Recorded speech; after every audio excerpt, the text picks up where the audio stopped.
Hello, and again, welcome to Bit Depth. I'm Santiago Ramones. Across from me is... I'm Breck McGough. Thank you for saying your last name out loud, because many people will be like, McGough. I get called everything. So, kind of my usual first question. How do we know each other? So you and I did some undergraduate classes together. We were in choir together at UCO for a semester before you went off and did your production ACM degree. World. Yeah. And then now we're both graduate composition students at UCO, and we're in Power Cycle, the electronic ensemble at UCO. Fresh, brand new. So, first of all, what do you do? Who are you? What sort of... So, yeah. I'm in like a big transition right now. So I had been working as a library manager, and trying to do composition very part-time and get my degree, and finding that more and more difficult all the time because work was requiring a lot more time and energy. And so then it was getting home at the end of the day and being exhausted and be like, oh yeah, I have all these pieces I have to write. So anyway, I made the decision with my wife, and she's very supportive of my music, to go to school full time, take a couple of part-time jobs, that are much less constrictive, right? And so I'm currently working as one of the musicians at the Cathedral of Our Lady of Perpetual Help in Oklahoma City, and then beautiful cathedral. Oh yeah, it's a great place for singing, which is what I lead the congregational singing there, and I'm a soloist, and it's amazing. And then I also am a graduate research assistant for Dr. Tess here at UCO. I didn't know that. Yeah. So which of these many things is your primary focus, I guess? My focus, and this is also fairly new. I was thinking of double majoring in vocal performance and composition because I didn't quite know what I wanted to do. Right. I really enjoyed both. Yeah. And not that I think in the long run you have to only ever be one thing, sure, but there is only so much time, so kind of where do you spend the limited time you have? And so actually just this weekend I kind of been just trying to really focus over the last week on the things that I got the most pleasure out of, and the things that I felt the most energized even after doing for a long time. And it's just trying to be mindful of that, and it's always been composition. I finished a piece for there's a great another podcast called Red Hand Roleplay, and they're playing a Dungeons and Dragons campaign, and so they needed theme music, and so I spent whoa, okay, we got some piano coming from the other room. That's fine. But I spent the weekend writing that, and after at the end of it I was just like, oh, this was like some of the most fun I've had, even though I spent like 48 hours almost straight with very little sleep, right. It was like crunch time and it was due, and but it was really fun. Are you happy with it? Oh yeah, I think it's really cool. Yeah. And I mean, that's kind of, it's funny because here in our composition program, they don't teach us scoring. Right. Like there is a film scoring class that you can take at ACM. Right. Exactly.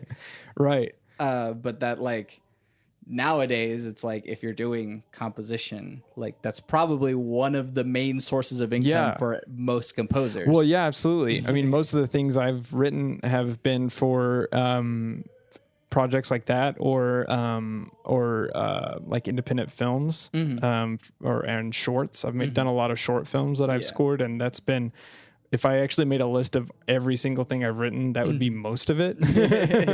Yeah. So what are you wanting to, like, what is your goal, I guess? Well, if like the perfect world where everything worked out and was exactly, I would probably continue my studies at the doctoral level. There's just a lot I still want to learn, and I love the academic setting. Yeah. But in like a perfect world, I would just be a freelance composer and just compose all day long. But I probably will have to, teach a little bit and compose and do a little this and that, or probably keep doing, like a church job or something like that, and, to make a living. Yeah. And that is kind of the reality of being composers, is that, a lot of our stuff doesn't actually involve composing. Right. It's true. And all the stuff we use for composing costs money. And yet the composing itself isn't a lot of times where we make our main income. Yeah. So, but it's like, no, it really is. This is what I do. Everything else is just to keep myself fed. Right. How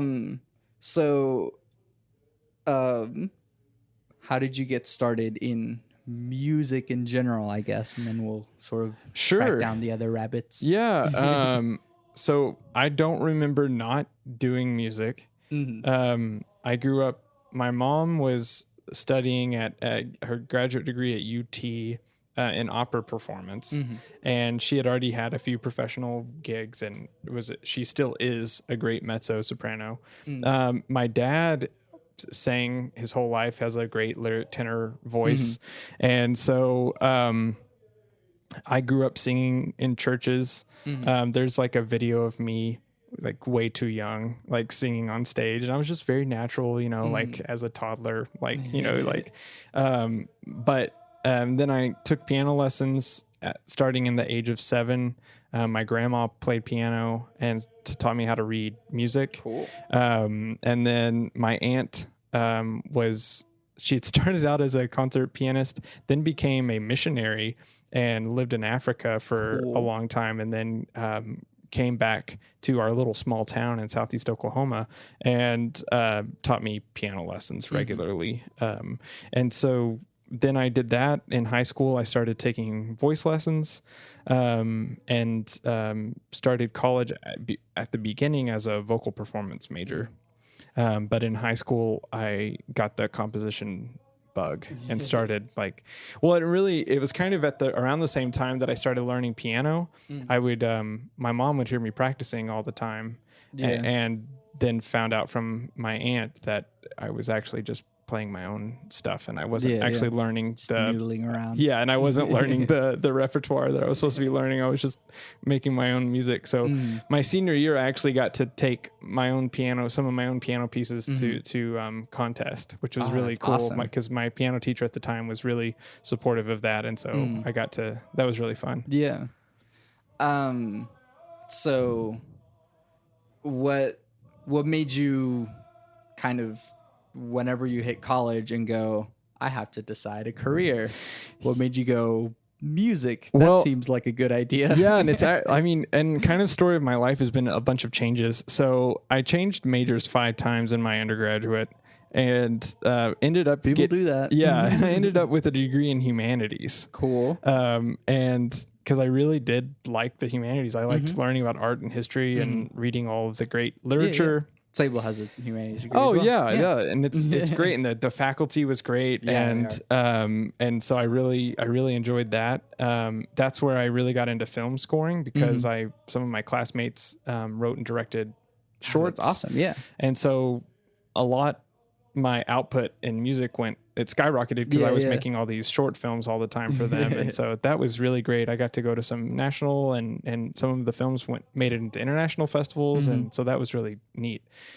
But still I was like, well, I can't do music as a career and I can't be a composer. So I actually went to law school. Cool. After undergraduate and did that for exactly 1 year and was like, this was a terrible mistake. And so while at law school, I joined a professional choir and the same summer, I had the opportunity to go to Italy and tour with this choir. And also to go to Italy. I was doing international law at the time, and I had the opportunity to go to Italy and do an internship with this doing international law. Cool. And that was where it was like obvious that I really just needed to be doing music. That was what I wanted to do. I had two really cool opportunities, and that was kind of a pretty easy decision to make and go, okay. And so that's when it's obvious that I need to be doing, I'll never feel fulfilled if I'm not working as a musician. Yeah. What was law school like? I met some of the best people and some really great lawyers who were doing really interesting things with immigration policy, who were really one of my favorite experiences. I joined a team called Justice Bus, and we were in California, is where my school was, and we would actually on certain weekends they would bus law school students out, and we would help people with certain legal matters. We would have an attorney with us that would actually be there, but we were helping facilitate. And so one of the programs I was doing was criminal expungements. So people that had really small like crimes on their record. So when they went to apply for a job and it's like, have you been, have you had a felony or you've had this? Sure. They would have to check that. Yeah. And then what is the likelihood that they're going to get that job at that point? And so a lot of times it was things like, petty theft, marijuana. Right. And so then it's like forever associated with them. And so with the expungement, we could show, okay, they don't have a repeated history of offenses. They've been keeping a steady job. They're doing these things. Yeah. So, and so it would get to where they wouldn't have to, that would be removed from the record. So it would really help get them a leg up. Yeah. For people that were really trying to lead a productive life. Yeah. So I loved some of the stuff I was doing, and the rigor of it was a lot of fun for me. I really liked, I was in a mock trial, which I really enjoyed because it was like being an opera, because you were definitely just putting on a performance. Yeah. But still nothing like music. I mean, it's just, the people that are great at it, it is an art form. I mean, like some of the people I met had beautiful minds and were very creative and wonderful, but I always just missed doing music. Yeah. Yeah. So there's no like actual like Venn diagram of law and music. It's just kind of... It's just like, oh, this was a left turn. Right. And it was like, but but now when I say, oh yeah, I really want to do this, I actually know that more than I would have before, because I have tried the other thing that I'd always wondered, like, oh yeah, I like letters and I really liked that part of the humanities, and I loved my philosophy classes, and I thought, well, I could be an attorney, and I'm very passionate about social justice, and so it seemed like a natural thing for me, but yeah. So then kind of a broader philosophical question, but like, what makes music important? Man, that's really, one thing that I've always found true is that, and it's true of all the arts, but I think catharsis is something really important. Yeah. And I think people don't realize how important it is. Yeah. But that's when people go to concerts. Yeah. And it doesn't matter what kind of concert it is, but if it's music they like, right? If it's their jam, and they go to a concert, they may not realize it. They're thinking, oh, I'm going because I love this great song, or I love this band and they're great and I'm going to have this great time. But when they go there and they hear that great song and see those performers that they like, and they're dancing or they're shouting, or maybe it's more subdued and they're going because they love, Dvorak's opera Rusalka. So it's a more subdued setting, but something, and they sit there and gently just cry in silence, because you can't talk or shout at the opera. Right. But whatever it is, whatever their jam is, that's to have that emotional release. is so important. Yeah. I think spiritually and psychologically, because I don't know, and to have that sense of wonder that I think the arts provide too. And the great thing about music that's different from the other art forms is that it hits you directly. Yeah. And there is the intellectual component of music. But you don't have to know all the inner workings of music to enjoy a piece of music. You can know absolutely nothing about scales and chords. Yeah. And still, when you hear the combination of them in a really wonderful way, they can speak to you. And then you have this like aha moment where you're like, oh man, I just feel so at peace with everything. Self-forgetting at oneness. Yeah, self-forgetting at oneness. I didn't even want to say it. But yeah, I mean, but that's definitely true. Yes. And I think it can happen with everything, no matter what you're listening to. That is a joke from one of the classes that we're in. You're not missing out on anything. It's like, whoa, is that a reference to something? So what is that music for you? Man, that's tough. I really got into 20th century and 21st century classical music in high school, but not in the way that my first theory teacher would have liked. I wasn't super into Webern. Right. And dodecaphonic music, especially Pierre Boulez, who I still think is just, well, I won't. There may be Pierre Boulez, and if that's your jam, go for it. But yes. Can that be someone's jam? He would probably be so mad that someone thought it was their jam that he would like find. You're not supposed to like this. It's like, this isn't to you be can't liked. just hum this. Right, exactly. But I remember listening to Philip Glass's Glassworks for the first time and just being like, oh, this is totally different than anything else I've ever heard. Yeah. And so beautiful. And so, yeah, I went into the deep end with minimalism in high school, particularly with Philip Glass, Terry Riley. Yeah. Arvo Pärt is maybe my favorite living composer. It changes because then I'll hear a piece from another composer I like. I'm like, oh no, that's the one I like. Yeah. And so when I I can even a piece of Pärt's like Berliner Messe or his vocal piece Summa. Well, I think the vocal version is called Credo. There's a string version called Summa, but I've heard those like millions of times.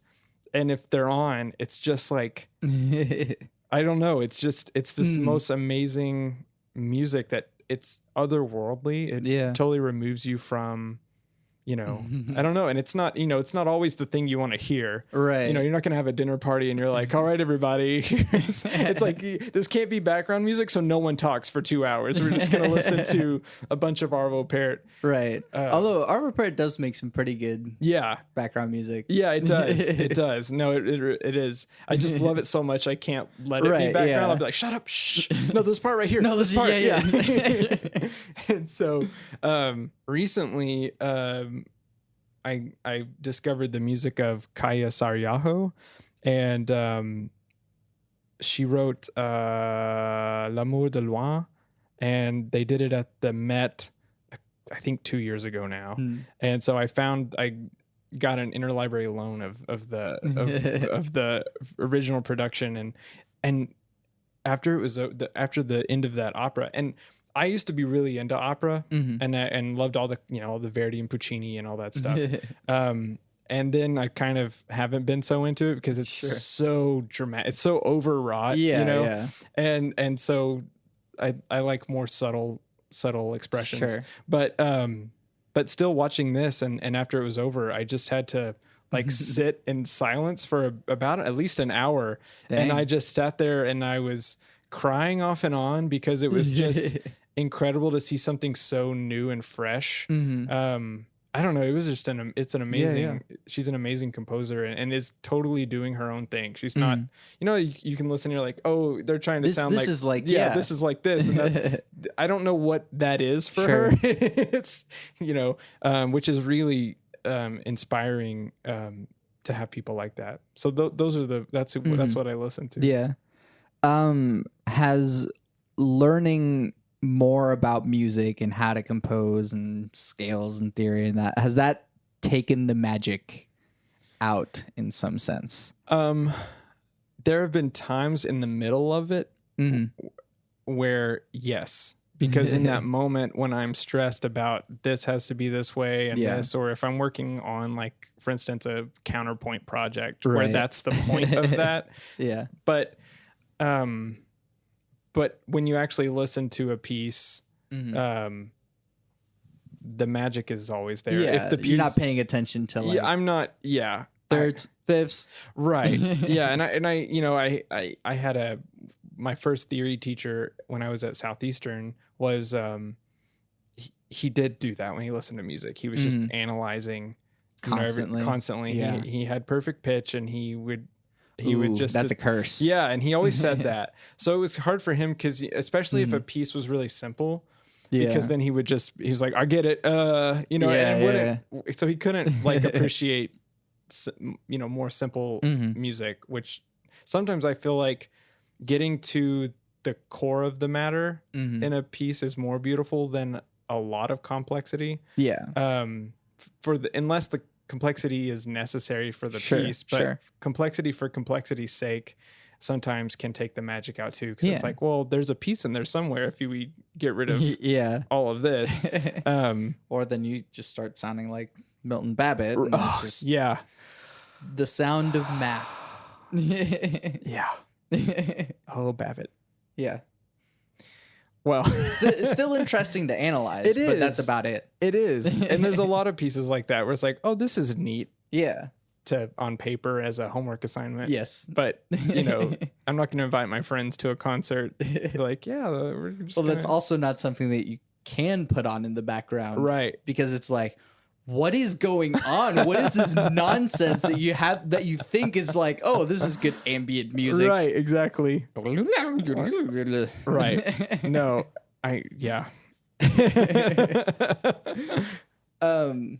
but I mean, yeah, it is good to, and that's what a lot of people think too, that I've talked to too, is that like, oh, like, all the magic is gone because you can just, especially with contemporary music too. Right. What is your sort of leaning into contemporary music? What do you think of the sort of gap that lies in between sort of like classical concert music and like contemporary, like rock or pop or whatever? Yeah, I think it's I think it's more of a social construct. Yeah. To me, I feel like music is music. Yeah. And I mean, there's definitely styles. So, if somebody's doing jazz and they're doing it in a jazz style, right? So like there's styles of music, but I feel like the whole, like, this is art music and this is not, I think comes down more to, for me, would be individual pieces or songs. Yeah. Not so much a genre or a style in and of itself. Right. Because there have been pieces, by Radiohead or Bjork that I've listened to, and I said pieces, not even thinking they're songs, but I feel like they're beautiful compositions that can stand up next to other beautiful compositions in more of a classical style. Definitely. And no one can tell me that Nina Simone wasn't one of the greatest artists of the 20th century, because she did jazz but she didn't do, opera or she wasn't a real concert pianist. She did jazz piano. Right. But, anyway, but yeah, I feel like it's, and it's it's really bad in America too, especially. Yeah. And I think part of it is that classical music in America, we were trying to prove that we were really cultured, like Western Europe, right? Because we were a new country, and I think that's still part of it too. Where it's like, because in America, I mean, the classical music is still so very 19th century and whereas in Europe, when they're putting on a lot of more contemporary productions and doing things where, you know, it's that line between what's pop and classical is a little more vague. I actually watched a documentary on Penderecki, and they had what's the guitarist from Radiohead? Johnny Greenwood. Yeah, Johnny Greenwood. So they were in Poland, and they were doing a concert of music by Johnny Greenwood. Yeah. And music by Penderecki. And they did like Trinity on the Victims of Hiroshima. And but it was like the venue was a rock concert. Like people were standing up and screaming, and Penderecki comes out to the podium and people are like, and really it was just like, what? That's really cool. Like that doesn't happen. That's not, we don't have a thing like that where you could even put on and have thousands of people come. I mean, that's just like that's really neat. Well, I'm sure more so for like Johnny Greenwood, obviously. Yeah, but like, sure. He is a rock star. Yeah, right. Yeah, exactly. But like also, to me, one of the best film composers that's working. Really. The Phantom Thread, the score for that movie. I've been meaning to watch it, but yeah. It was robbed of an Oscar. No, it didn't win because No. But yeah, it was nominated. But I think that's even part of that kind of thing where he's not a real film composer. Sure. He's a rocker that dabbles. He's in Radiohead. Yeah, exactly. And then but this score is like Debussy and Ravel. I mean, but not. I mean, it's his own style. It's just, but it's amazing music. And I mean, what I have seen is like There Will Be Blood. Right. Oh yeah. Like what score can you even compare that to? Yeah. Like, yeah. No, I love that. But I am glad that like, I mean, at least now we're trying to sort of blur that line, at least with what we're doing in Power Cycle. So I guess in your own words, try and describe what Power Cycle is. So Power Cycle is an electronic ensemble made up of 3 graduate student composers, who come from very different backgrounds and approaches to composition. But it's almost, I never kind of thought about this till right now. Right. It's almost like a chord. You have these 3, at least 3 pitches that then become its own thing. And I kind of think of us that way, 3 very different sounds that become a one sound. And so it, I mean, it's an experimental group. It's the first of its kind here, where we're kind of making the rules as we go along and putting concerts together as we go along. Yeah. No, and I wanted to at least like plug that a little bit. Yes. This is October 8th. Yeah. Come see us at the Jazz Lab. Yeah. Because that'll be fun and freaky and weird. So. Yes. The pizza service will be impeccable. Yes. There is also free pizza.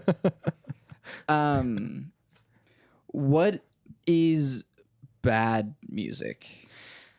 Ooh.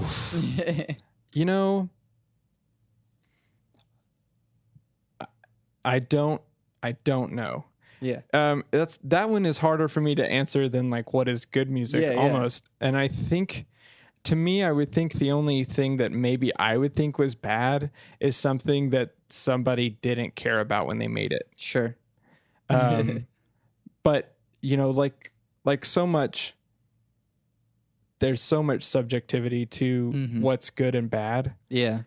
My mom, for instance, has really good taste, and even really like some modern composers that I like, abhors anything Bjork's ever done. Like it just like sounds like nails on chalkboard to her, and it's like, and I know she has good taste, and I know she knows good music, and she knows how music works, but I think so much of it comes down to just personal preference and your own life experience and what sounds you enjoy.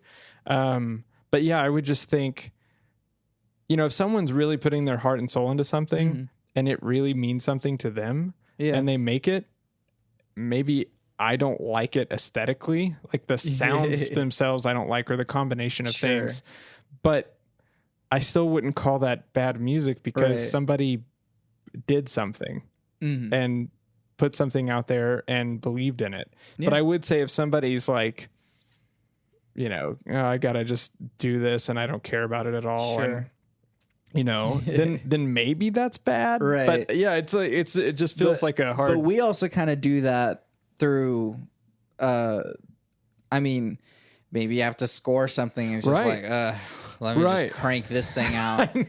I know. Or like counterpoint assignments that it's just like, all right, let me just no, and I throw mean, notes on a page here. Yeah, and I mean, I you know, just personally, I would say those are my bad pieces. Right. You know, if I'm looking at like, oh, you know, what are some things you've written? It's like, I'm not going to show you those. Right. Yeah. Those ones that I was like, oh yeah, I had a lesson that day and this had to be finished. Or, you know, this was due at X time. And so it was just, I turned it in an hour before it was due and they put it on this thing. And now luckily, that hasn't happened very often. So even with short deadlines like this weekend or with shorts, sometimes that can be, you know, we're submitting this for this festival. Music is the last thing to go on. Right. They've done everything else first. And it's like, oh, it's tomorrow. We're turning it in. Can you get us a score? And it's like, nah, sure.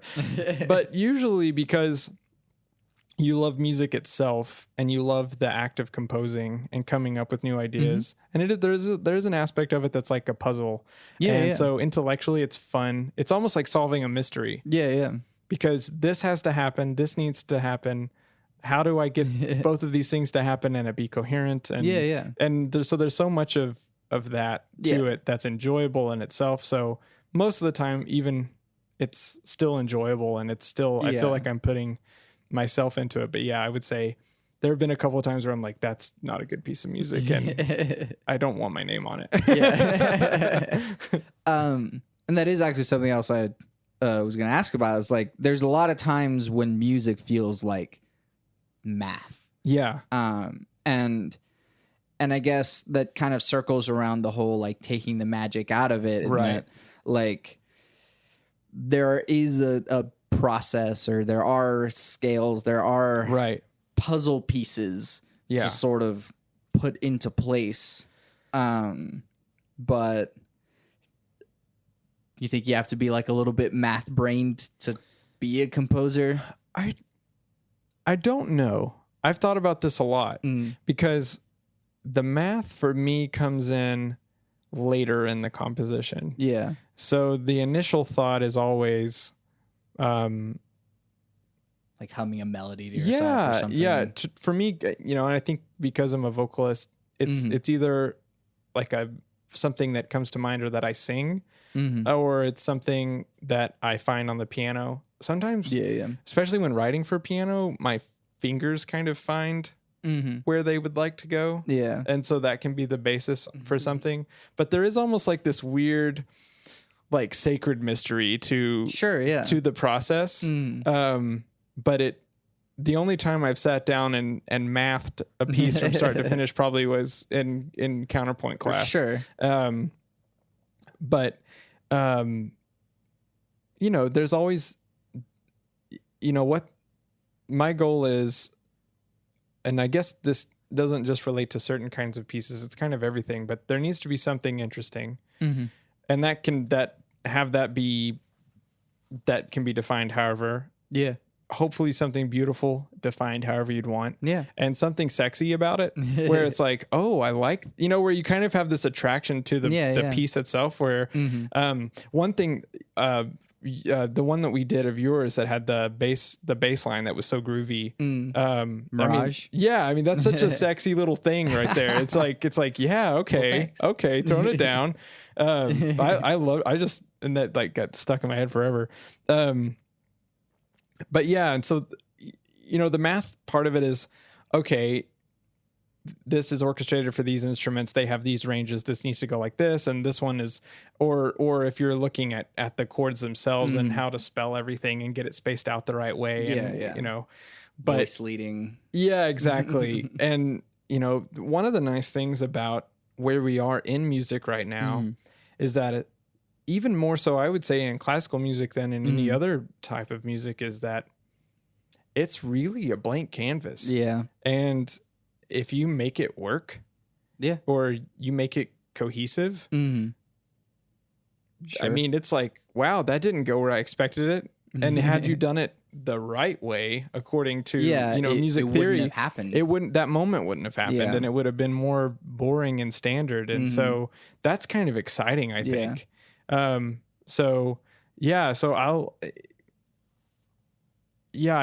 math part to me is very not much a part of my process. Just because of that. I think if I were writing in the 19th century, it would have to be a lot bigger part of it. But now I'm like, I'll make it however I want. Right. One last thing on this topic, and then we'll switch gears. I guess not necessarily to just like crap all over your education, but what is something that you feel is lacking in this higher education of music? Sure. I would say, and you probably feel this way too. Most of my education on newer music has been on my own. Yeah. And my exposure to it has been on my own. Sure. And so, while I think it's great that there is such a rich tradition in Western classical music, I wish that we could spend more time on world music, on music of different styles and genre, music that's being written today. Yeah. Listen to music of active composers right now. What are they writing? And analyze those pieces. Yeah. Because with the music I'm writing right now, I mean, I'm glad I know how to analyze a Bach fugue. Right. But there's a lot of music right now that's being made that it'd be great to analyze it. And there are courses out there for it and books. Right. It's not like it's inaccessible, but it's just not part of the focus, I think, of academic music. Yeah. And I guess what's something that we could do to sort of encourage that? Yeah. I mean, I just think, I don't know, I have a class just dedicated to that, or have a play it. I mean, put more of it in concerts, and some of the ensembles do a lot better job. Like being in choir, you do modern composers all the time, and a lot of living composers when you're in choir, and I guess it's the same way in wind band. Eric Whitaker is the rock star of choir. Oh man. Oh, gosh. It's the hair. It's the hair. It really is the hair. That's all it is. It's a secret. But symphony orchestras put on a lot of. They're doing Brahms. Yeah. And when they venture out, they're like, oh, we'll do Stravinsky. It's like that's over 100 years old. So. All right. Well, switching gears. Because I don't have a good segue for it. Anyways, what is the role of spirituality or religion in your life? Again, I'm in a really fluxy time right now. That's a word, right? I can say that. So it's kind of a long answer. I hope that's okay. Go for it. So I grew up Pentecostal. That's how I was raised. And Assemblies of God specifically was the denomination. In a very small town in southeast Oklahoma, we had about 300 people. And there's a lot of that, like being raised in a denomination like that. It was very fundamentalist, very evangelical. There's a lot that was negative about it that as I got older, was really turned off by. And there was a lot of judgment about things that were different. And a lot of rules, and I don't know. And so as I got older, I went away from that, and became agnostic and felt like there was a spiritual life, but didn't really quite have the answers. And then for the last 7 or 8 years, have been an atheist until last spring.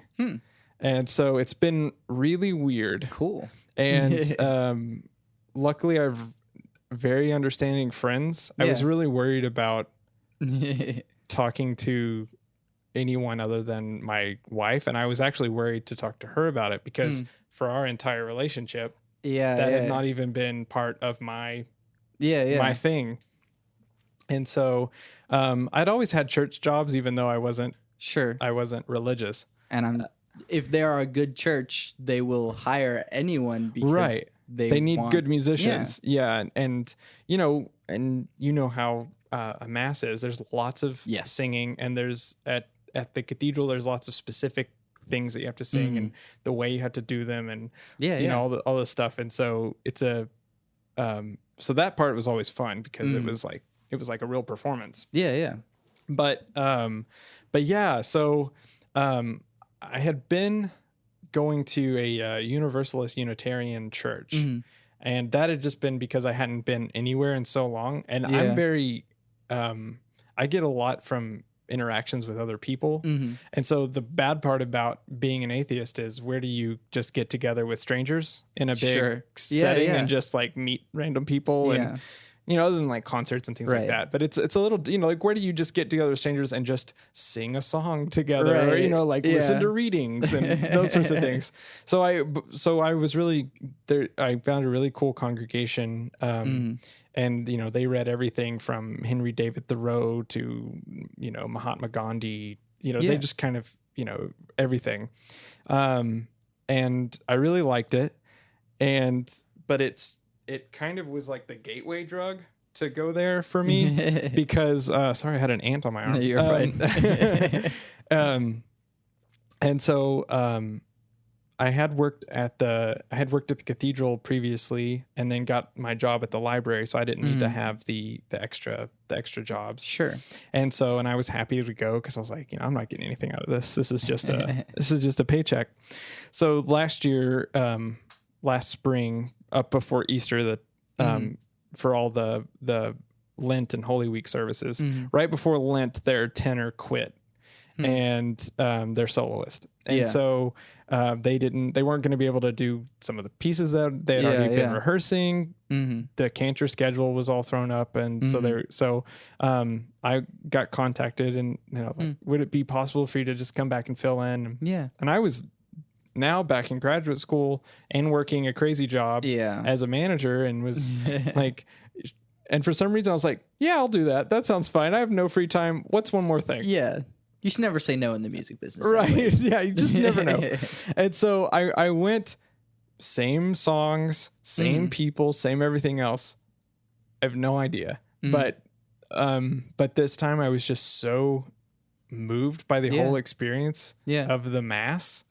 And so anyway, on Easter Sunday, I talked with my wife and said, I want to join the church. And she is Catholic, but has been kind of like culturally Catholic, and so hasn't been like, super. And so, she was a little bit like, okay, but because it was a little unexpected. And then I had to talk to my parents, about it and everything. And so then it was kind of like slowly filling people in because it just hadn't been part of who I was. And then to have the experience of like growing up Protestant and evangelical. And then like, I don't know, going the opposite direction. It's just been weird. And it's like a lot of things. It's like, you can't really explain it into like, in particular, like why I felt like at that time I was like, no, this is the right decision to make. But so that's been I've been on a weird, no, that's really interesting kind of thing. So this is still fairly new. So, well, it's kind of interesting because you're like on the opposite side of like where I am. Okay. We just talked about it. So like you sort of flipped my story in that it's like, oh yeah, I was like, atheist for a long time and then became religious. And I'm Right. like, I was very religious for a long time, then became atheist. So like it's, and does it go the same way? Is it like, do your friends have to like know this about you now? Is that like, I don't know. Because I thought about just never telling them. But I love my friends, and I didn't want them to just know part of my life. Sure. So I wanted to, tell them, and some of them the entire time they've known me, I haven't been religious at all, and have been opposed to most religious things actively.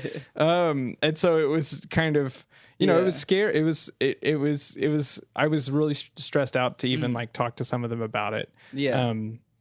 And the responses I got were great, because it was like, well, you're wrong, but you're still my friend, was kind of their response. And I was like, that's all I want. Like, I don't care. You don't ever have to like support me at all in this, but just know it about me. And, so because I want people to know the full, close friends and family to know the full picture. But what sort of, how have you grown in that regard, in that now that you've become more spiritually involved, how has like your behavior changed? How do you treat other people? I think and this sounds so like some of the stuff is so simple, because it's like, duh, why did that, it's so much is timing too. But one of the songs we were singing for Easter was talking about seeing the face of God and the people on either side of you. And that probably more than anything else kind of bowled me over. And then I kind of realized that the whole thing is about love. And, and specifically with Christianity, which I'll put a tack in that, but, but even like to the crucifixion and everything, and this whole thing of laying one's life down is the whole gospel according to Jesus. It's all about love your neighbor as yourself is the whole thing. And when that sounds so simple, right? But when you try to act in that way, it's really profound. And it's been it has changed the way, I don't know if it's because I've always tried to be a loving person, and that's all. I'm naturally more huggy and lovey. But I've been more consciously aware of when I'm with people to really give them my attention and to spend time with them in a meaningful way and in a mindful way, and to do things for them, and be more available and more present. That's been a big thing. It's been a huge thing to start praying again, because that was so not part of, my life for a long time, probably about 10 years that I just hadn't even like prayed. So that was interesting to start that again. And so that's now part of my morning routine is to start the day. I read the daily readings, and then do a prayer, which is a combination of more like the traditional petitionary prayers, and then a lot of sitting in silence, and something more closely attuned to meditation. But I have felt a lot, just things I've noticed about myself as a musician and as a professional. I've noticed a lot less anxiety about performance, about the compositional process. I would get so afraid of not doing well on a piece, I wouldn't even start one, so it was just hard to even work on it. And so I have noticed that has been a lot different, and I've been more active composing in it as a musician. That's really cool. I guess a couple more questions that are a few more, some straightforward ones. What is your definition of God? I think for me, God is the ultimate mystery to the universe and is the ultimate answer to why we love. And but at the same time is very personal. Yeah. And I think it's both and. I think unknowable and indefinable. Yeah. But I think but also present, which is really kind of interesting. Yeah. But it's a personal unknowable. Yeah. No, I like that. And then free will ? I haven't found a better way of asking that question. No, that's a good one. Do I have to answer this question? I'm kidding. Were you going to anyways? Yeah, see, I know. Yeah, free will. To me, it's always been part of my personal outlook is that free will exists. I have friends who are philosophers who can do a very good job arguing that it doesn't exist. Yeah. And I cannot compete with them in my philosophical rigor. Sure. But at the end of it, I still say I'm right. And I think the profound experience of love and of wonder at love or acts of kindness that you receive, or when people do things selflessly for you. If there weren't free will, then that act wouldn't be miraculous in any way. It would just be, oh, well, they have to do that because, so, which in itself isn't an argument. It's just saying, well, that would be a shame. So for me, free will makes more sense. Sure. But I do know that the sophists among us can argue both sides pretty well and come to good conclusions. 2 more questions. Sure. I'm trying to be mindful of your time. Oh, and if we it's we're good. So what advice do you have for people? Wow, I don't even feel nobody's qualified to give advice. I would say if I could talk to myself, I would have said to be more accepting of people at an earlier age than I was.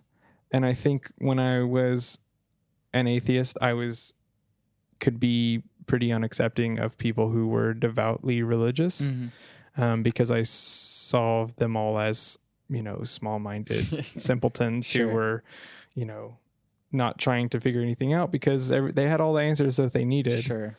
And so I think, like we've talked a little bit about, and I think you definitely agree with this, is that love is so foundational with everything. And if we can really focus on that and focus on what that really means. Yeah. And, because I know people who have been personally hurt by people in the Catholic Church. And so I think that even institutions like that and other denominations don't always practice that themselves. Yeah. And so I don't think that all the answers are in one place, and realizing that the people running the show are still human beings. Yeah. But for better or worse, but if love is the focus with everything you're doing, with your career, when you're at work, when you're whatever you're doing, I think that you'll have a more beautiful life. And it may not go the way that you expected it to go. but it will be infinitely more interesting. Yeah. Yeah. I like that a lot. Lastly, probably the hardest question here. Oh no.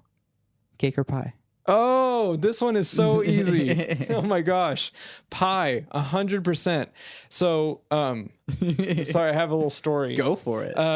So when I was getting married, you know, it was a big thing to pick out the groom's cake. And so I knew, I was like, if I'm getting married and we're having like a ceremony, there's not going to be a groom's cake. So we had an assortment of pies on the groom's side. And so my favorite pie is a southern raisin pie. Interesting. And it's a really interesting pie. After the raisins have been soaked and then baked, it becomes this really gooey wonderfulness that's inside, and it's a really great pie. But yeah, pie. I'm trying to believe you because raisins usually ruin everything. Yeah, it's like music. It's one of those things. The most beautiful pie to me is just, you know, inedible to someone else. But no, yes. I'm also pie. So, oh, nice. Yeah. Okay, good. All right, well, we can still be friends. Yeah. Atheist, Catholic, whatever. Whatever. We'll make it work over pie. Right. But like pie at least. Okay. Yeah, we got that. We got that down. Breck, thank you for doing this with me. Absolutely. This was fun. Where can we find you and your things? You can find me at I have a SoundCloud. It's probably the best way to find my music because I try to keep it updated. I have a website that will take you to my SoundCloud page. It's just my name, breckmcgough.com. Yep. It's the best way to do it. And it's don't look at my webpage. Just listen to my music because it's terrible. Not my music, the page. Right. No, your music isn't terrible. I'm a good salesperson. You can tell. Well, thank you for doing this with me and for spending the time to Absolutely. No, I love this. Yeah. Once again, I'm Santiago Ramones. I'm Breck McGough. You can find everything that I do on my website, santiagoramones.com. There is music. There is this podcast, which you can listen to on iTunes or your Apple Podcasts, the app that you have on your phone that no one ever opens, but it's there. If you don't already listen to podcasts, that is. Right. So it's also on YouTube and on Stitcher if you listen through that. I guess whoever listens through Android can listen through Stitcher. On all of those things, you can leave reviews and comments and let me know and be like, I think Breck is awesome, or I think Santiago is stupid for not liking raisin pie. So say whatever you want on the things. I like knowing who is listening. And then also is my music, which there is some SoundCloud stuff, and there is also a demo of music, which is a Songs with Words demo. Which you can pay zero money for, or you can pay however many monies for. And you can, support me in that way. It's weird having a sort of digital tip jar that, like, if Bill Gates would come around at some point and just be like, oh, I like this guy. Here's $1 million. Yeah. That would, We can build the Institute for Modern Music. Not with $1 million. Oh, yeah, totally not. Yeah, that's $1 million is chump change for educational That's institutions. True. You're so right. You're so right. I always on my podcast with my 3 things. They shape my life philosophy. Those 3 things are love never fails. It's going to be okay. I might be wrong.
So that we